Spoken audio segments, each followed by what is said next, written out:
Елиезер. За патот. За вистината. За животот.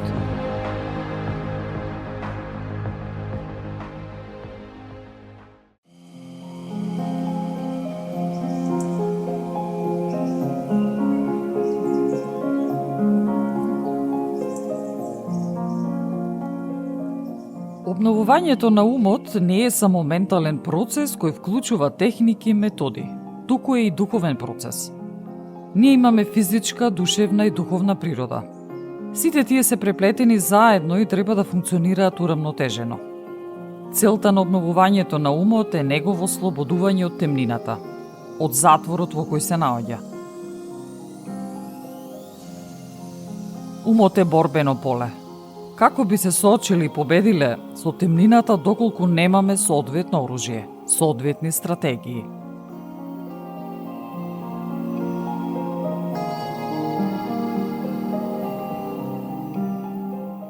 Во секоја војна постои непријател, нели? Многу често, иземајќи ја духовната страна, носиме погрешни заклучоци за тоа дека лошите, негативните мисли се формираат внатре во нас од нас, или преку луѓето или околностите. Умот е бојно поле каде рајот и пеколот војуваат за нашата согласност. Две царства постојано војуваат за една територија, за нашиот ум.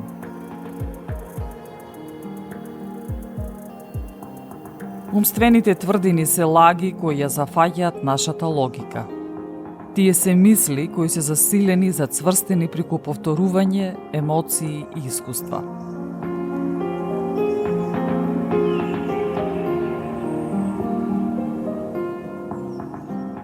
Денес не зборуваме за надворешни непријатели, зборуваме за инфилтрација. Најопасната војна е онаа што се води во тишината на нашиот ум. Како е можно разумен човек да донесе одлуки кои го уништуваат? Како е можно да веруваме во нешто што очигледно не се вистина? Денес ја дешифрираме анатомијата на манипулацијата.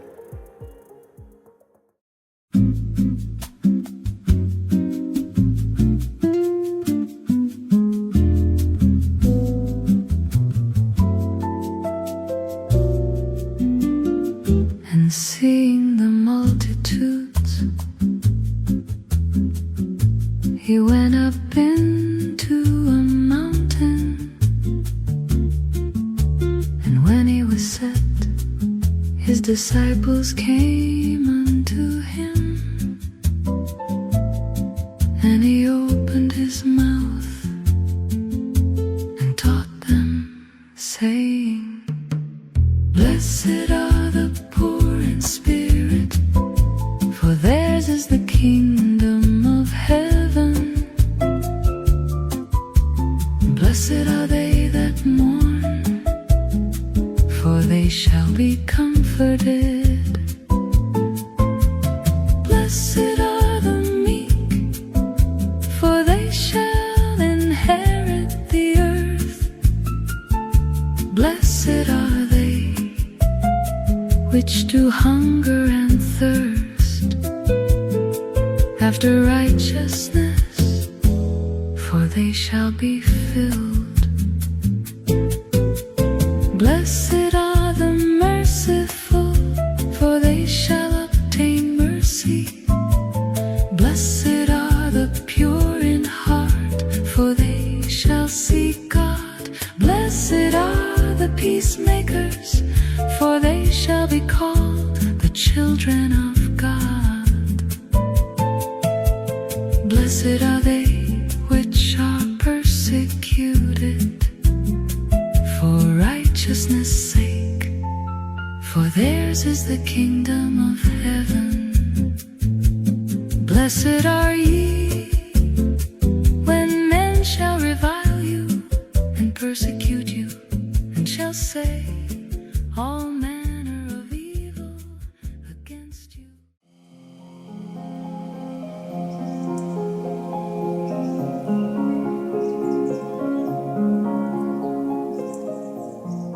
Целта на нашиот непријател, ѓаволот, е да ги клонира нашите мисли така што ние би ги прифатиле неговите мисли како да се наши.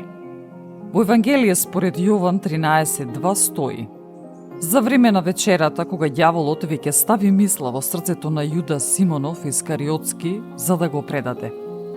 А во Лука 22:3 стои: Тогаш сатаната влезе во Јуда, кој се викаше Искариотски, еден од 12-мина.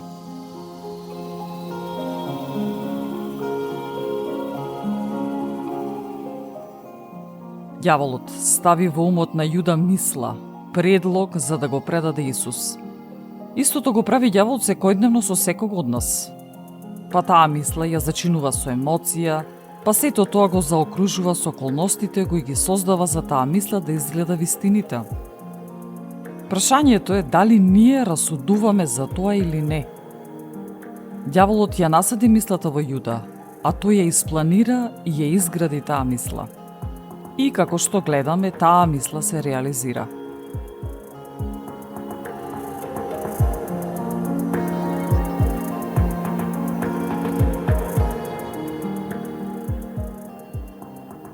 Има ли мисла или мисли кои се негативни и ни се на вратата во нашиот ум? Колку често ги повторуваме и анализираме? Дали физички се манифестираат во нашиот живот? Целта на ѓаволот е да засади мисла која ќе зафати корен за да не и се спротивставуваме.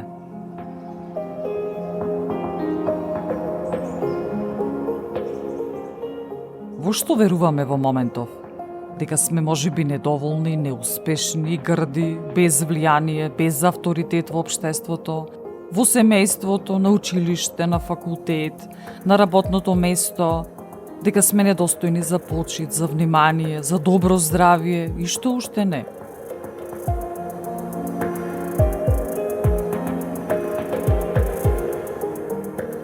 Во Апостолски дела, 5 глава, наведена е следнава случка.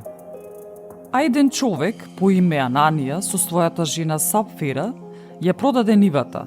И еден дел од добиените пари сокри, а со знаење на жена си, додека другиот дел го донесе и го кладе пред нозете на апостолите. Но Петар рече: Ананија, зошто го исполни сатаната срцето твое да го излажеш Светиот Дух и да затаиш дел од земените пари за нивата? Додека не беше продадена, не беше ли твоја? И откако ја продаде, не беа ли парите во твоја власт? Зошто вложи во срцето свое таква работа? Ти не излага луѓе, туку Бога.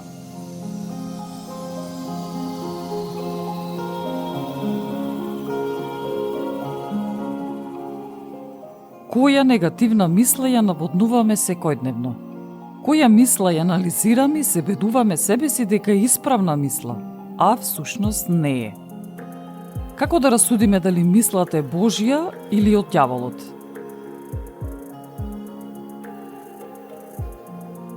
Прво, Божјиот глас не смирува, а гласот на ѓаволот не обзема. Второ, Божјиот глас не утешува, а гласот на ѓаволот ни задава грижи. Трето, Божјиот глас насочува, дисциплинира, а гласот на ѓаволот постојано осудува. Четврто, Божјиот глас не охрабрува, а гласот на ѓаволот не обесхрабрува. Петто, Божјиот глас не просветува, а гласот на ѓаволот не збунува.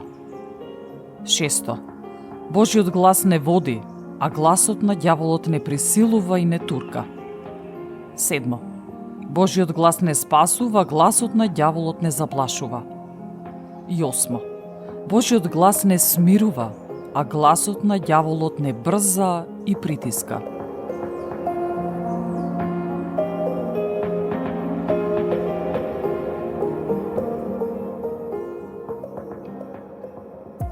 Ѓаволот има посебен акцент на говорење. Акцент на страв, грижа, притисок, вознемиреност, сомнеш, несигурност, безвредност. Исто како секој од нас што има акцент, дали е македонски, француски, шпански, битолски, скопски и така натаму. Се препознава во зборувањето, нели? Па така и ѓаволот се распознава. Дали го распознаваме неговиот акцент? Дали се запрашуваме? Зошто сум вознемирена? Зошто нема мирен сон? Дали е вистина тоа што ми го рече таа личност за мене? Зошто се чувствувам вака? Нешто не е како што треба. Некоја отровна стрела сака да се пробие во моето срце, во мојот ум и да ми ја загади душата. Од каде доаѓа таа отровна стрела? Кој се е негативност во мојот ум?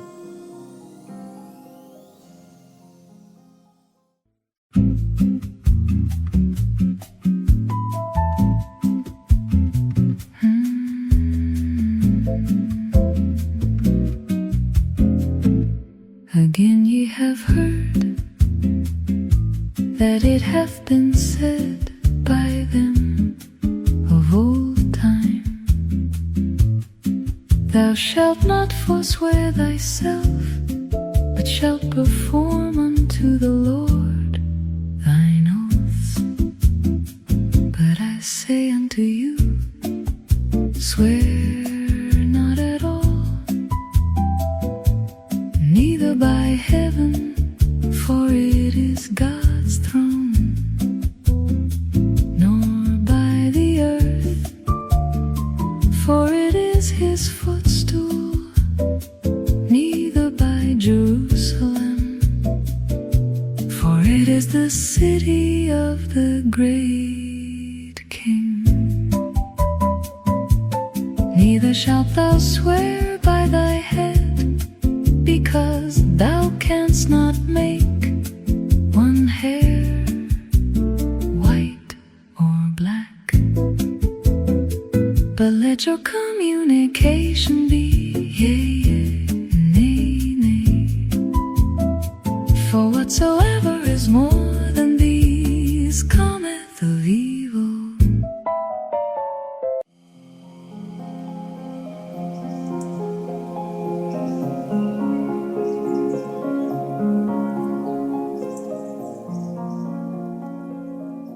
Кога нашиот животен образец се спротивставува на Божиот, тогаш ѓаволот ги засилува неговите напади преку имплементирање на уште повеќе лаги. Тоест, ни го зема микрофонот од рацете и станува се погласен и погласен. Еве да дадам конкретен пример. Еве, доколку ѓаволот мене ме напаѓа со мислата. Елена, тебе никој не те прифаќа. Не си посакувана во ниту едно друштво. Не си доволно вредна, не те бидува во комуникација со другите. Што можам јас да сторам во случајов? Можам да ги прифатам овие мисли како вистините и да дозволам да ме убеди ѓаволот преку одредени случаи и околности со луѓето, каде што на вистина не сум се вклопувала. Или можам да ја прифатам и гласно да изјавам апсолутната вистина која небесниот татко ја има за мене. Јас сум прекрасно создадена. Небесниот татко никогаш нема да ме остави и напушти. Сега нема никакво осудување за мене, која сум со Исус Христос и живеам не по телото, а по духот. Зашто е напишано дека оние што го љубат Бога и се повикани по неговата волја, се им содействува за добро и стануваат повеќе од победници преку оној кој ги возлюби.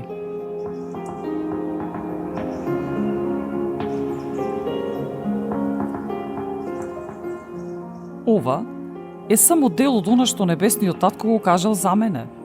Ова е апсолутната вистина, а не она што ѓаволот ми го пласира.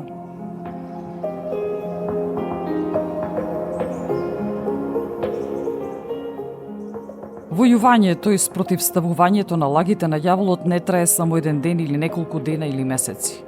Некои битки се подолготрајни од очекуваното. Токму тука настапува обновувањето на умот. Еден прекрасен пример за ова е една случка во книга Исус Навин, каде што го опишува преземањето на местото наречено Ерихон, кој имаше огромна тврдина. Имено пишува вака: А Ерихон стоеше силно утврден и затворен пред Израилевите синови. Никој не излегуваше, ниту некој влегуваше. Тогаш Господ му рече на Исус од Навин: Еве, ти ги предавам во рацете Ерихон и неговиот цар со војниците. Сите војни обиколете го околу градот еднаш на ден. Така правите 6 денови. А 7 свештеници нека носат 7 труби од овнови рогови пред ковчегот. На 7-миот ден обиколете 7 пати околу градот, а свештениците нека трубат во трубите. Па кога ќе затрубат, сиот народ, штом ќе го чуе гласот на трубата, нека крене силна воена викотница. И градските ѕидишта ќе се разурнат, а народот нека влегува тогаш секој оттаму каде што ќе се најде. Исус, синот Навинов, ги повика при себе свештениците им рече: Земете го ковчегот на заветот, а 7 свештеници нека носат 7 труби од овновски рогови пред Господовиот ковчег. А народот му рече: Појдете и обиколете околу градот, а војниците нека одат пред Господовиот ковчег. И беше како што Исус му нареди на народот. Тргнаа 7 свештеници носејќи труби од овновски рогови. Трубеа во роговите, а Господовиот ковчег одеше по нив. Војниците тргнаа пред свештениците кои свиреа во трубите, а заштитницата тргна по ковчегот. Чека ореа така додека се разлеваше гласот на трубите. А Исус му имаше заповедано на народот: Не викајте и не давајте глас од себе и ниеден збор да не се чуе од вашата уста додека не ви речам викајте. Тогаш нека екне воената викотница. И така, нареди Господовиот ковчег да обиколи еднаш околу градот, па да се вратат во логорот и да преноќуваат таму. Исус подрани утреден и свештениците го понесоа ковчегот на заветот, а 7 свештеници кои носеа 7 труби од овновски рогови тргнаа пред Господовиот ковчег. Одејќи трубеа во трубите, војниците одеа пред нив, а заштитницата пак зад Господовиот ковчег додека трубите одекнуваа.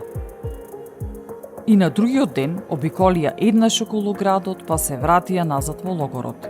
А на 7-миот ден станаа во зората и обиколија околу градот по истиот онаков ред, 7 пати.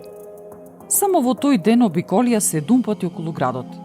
За време на 7-мото обиколување свештениците затрубија силно во роговите, а Исус му рече на народот: Извикувајте војни викотници зашто Господ ви го предаде градот. Градот нека биде херем за Господ, проклет и предаден на уништување со се што е во него. Кога екна гласот на трубите и воените извикување на народот, зидовите паднаа и народот навлезе во градот, секој оттаму каде што се најде и го освоија.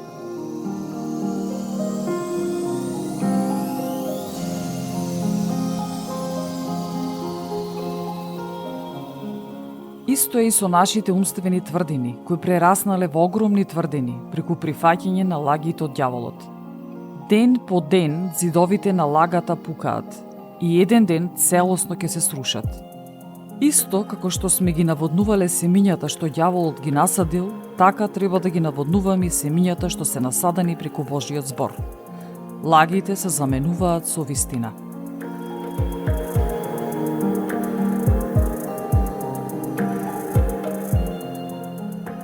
Нашата трансформација не се случува кога ќе се сменат околностите луѓето, туку кога го обновуваме умот според вистинските образци.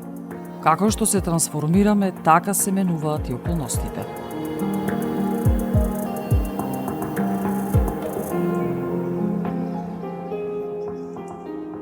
Го завршувам ова издание со предлог декларации за обновување на умот.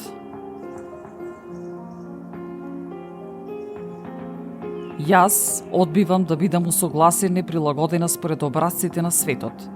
Го обновувам мојот ум според Божјите образци. Од сега па натаму ги контролирам моите мисли со помош на Светиот Дух. Мојот ум не ми е непријател, тој е Божја територија. Го обновувам секој ден. Ја прекршувам секоја согласност со секоја темна и измамлива мисла. Мојот ум не е заслепен од лаги и збунетост. Јас не сум одделена од вистината. Од сега па натаму ќе мислам Божји мисли и ќе одам по Божјата мудрост. Во мојкиното име на Исус Христос ги оттргнувам и врзувам сите мисли кои не се во согласност со Божјата вистина. Мојот ум не е затвор, тој е место на пробив. Не се согласувам со мислите и предлозите на ѓаволот. Не им дозволувам на темните мисли да зафатат корен. Мојот ум е заштитен. Нема да се фокусирам на она што е скршено, туку ќе медитирам на вистината. Го покривам мојот ум со крвта на Исус Христос. Одбивам да се грижам за тоа што Исус Христос ми даде мир. Мојот ум е градина на мир. Мојот ум е место на Царството Небесно.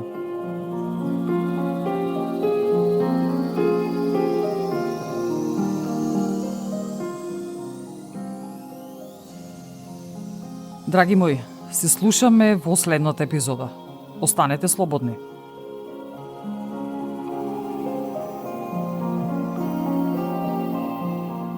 Ја следевте емисијата Елиезер со Елена Ѓурѓевска-Костадиновиќ, во соработка и под покровителство на Исус Христос и Светиот Дух.